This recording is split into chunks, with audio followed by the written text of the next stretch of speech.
Army Green Berets, a handful of Navy SEALs, sea, air, and land, Central Intelligence Agency, CIA field agents, and indigenous personnel.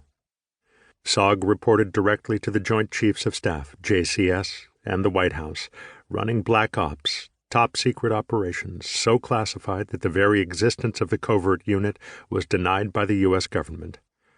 SOG men took on the most dangerous assignments, working behind enemy lines to penetrate NVA facilities in Cambodia, Laos, and South Vietnam along the heavily defended Ho Chi Minh Trail. MACV organized SOG in 1964 to conduct strategic reconnaissance missions, capture enemy soldiers for intelligence, identify targets for bombing missions, conduct psychological missions such as sabotaging enemy ammunition, and even to attempt the rescue of American prisoners of war, POW. SOG's recon men were also responsible for saving the lives of downed pilots during so-called bright light missions conducted deep behind enemy lines. SOG's Green Berets operated in small recon teams of generally 2 or 3 Americans, with 3 or more indigenous soldiers. The SOG teams were often inserted behind enemy lines by helicopter, with the American soldiers decked out in sterile uniforms, stripped of insignia, and carrying foreign weapons. If killed or captured, their existence in their area of operations, AO, would be denied by the U.S. government. In 1969, MACV SOG documented its ratio of NVA soldiers killed to each lost Green Beret at 150 to 1, the highest documented kill ratio of any American unit in the war.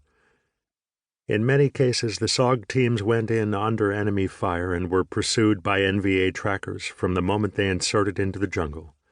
They remained on the ground for days or even more than a week at a time, with meager rations and only the ammunition each man could carry, often engaging platoon to division-sized enemy forces until the surviving members could be extracted by helicopter. Sometimes entire teams were wiped out.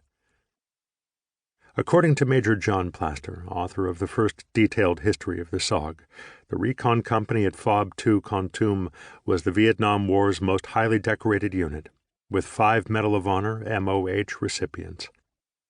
These 5 sky blue ribbons were awarded between February 1967 and January 1970.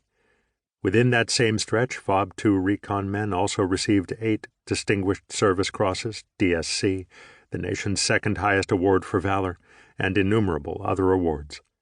Purple Hearts were awarded by the unit at a pace unparalleled in American wars of the 20th century, with team casualties sometimes reaching 100%.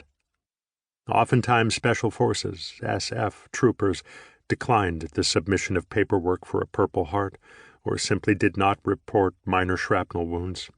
As far as they were concerned, it was all in a day's work. It would be impossible to relate all of the covert missions run by the Kontum Recon Company in a book of this length. Many of the reports and documents pertaining to these missions were destroyed to maintain the secrecy of SOG.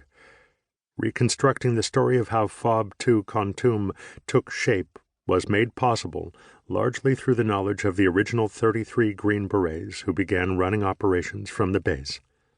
These same men added improvements to the compound. The FOB slowly increased in size, incorporating more recon teams, RTs, and a reaction battalion, until the number of American servicemen stationed there had doubled. This small base would slowly grow in strength during its first 2 years of operation, and the records it would amass for the numbers of troops involved are inspiring. In the official language of the Medal of Honor citation, each of the 5 SOG recipients received the nation's highest award for conspicuous gallantry and intrepidity in the risk of his life above and beyond the call of duty, while tending to the welfare of wounded comrades. Some of these 5 perished in the course of the mission for which they were later honored.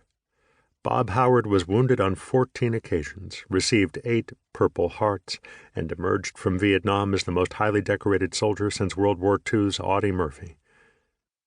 However, this is not only the story of 5 MOH men, but also one about the 8 Kontum-based DSC recipients and dozens of other warriors who were acknowledged with other awards.